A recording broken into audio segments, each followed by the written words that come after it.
for that kind of circle when everyone's invited to bring their highest leadership, it's a challenge to bring your absolute best self, like your deepest potential into the space, your deepest power, your deepest love, your deepest clarity, your deepest inspiration, your deepest longings. And like really,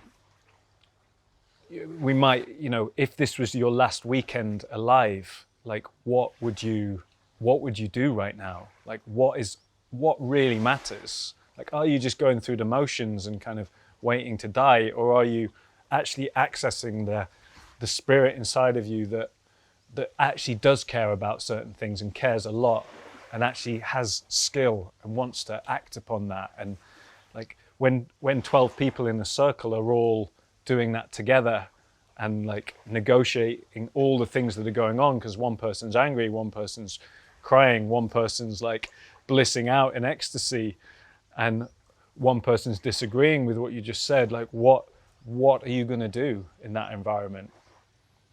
And I love that challenge to come out with our best self, and also to have the wisdom of the circle, because often we think we're doing something great and then the circle actually holds us and like, oh no, you thought you're doing this, but this is really what's going on. And then you see it and then it's a huge aha moment, and then you feel you realize how much you can be supported and held by other people.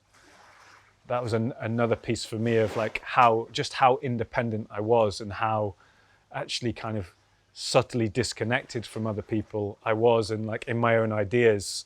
And the circle showed me that pretty quickly. And that scared me, because it brought up where I'd been hurt in connections and where I didn't trust people.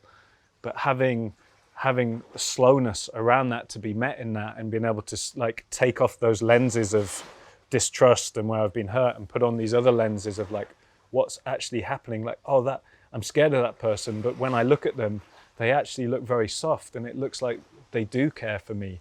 And then realizing how like the framework, the glasses I'd been looking through was actually limiting what's there in front of me, and that I'm not actually as open to receive like good vibes and care and challenge in a good way and respect from people. And I see that a lot, that actually a lot of what we're closed down to is the good stuff. And for others, it's the opposite. They just take everything in and they need better boundaries so that they don't let any old stuff come in. But for a lot of us, we've learned to shut down love and good energy coming towards us, because maybe not so good things have come in with that. And we've kind of thrown the baby out with the bathwater, and we're not able to receive now. And in circling, we see a lot, like, especially when we process through the things that have happened in the past, that not as in a therapeutic way, but just memories come up and we like join the dots of like, oh, this is why I'm like this in the circle, because that event happened. And when I grieve that past event, or I share it and I like get over my shame around it, then that unlocks this new potential. And it is quite shocking how people come in with these glasses that actually really limit what they're able to receive from other people, and what they're able to what gifts they're able to bring into the world.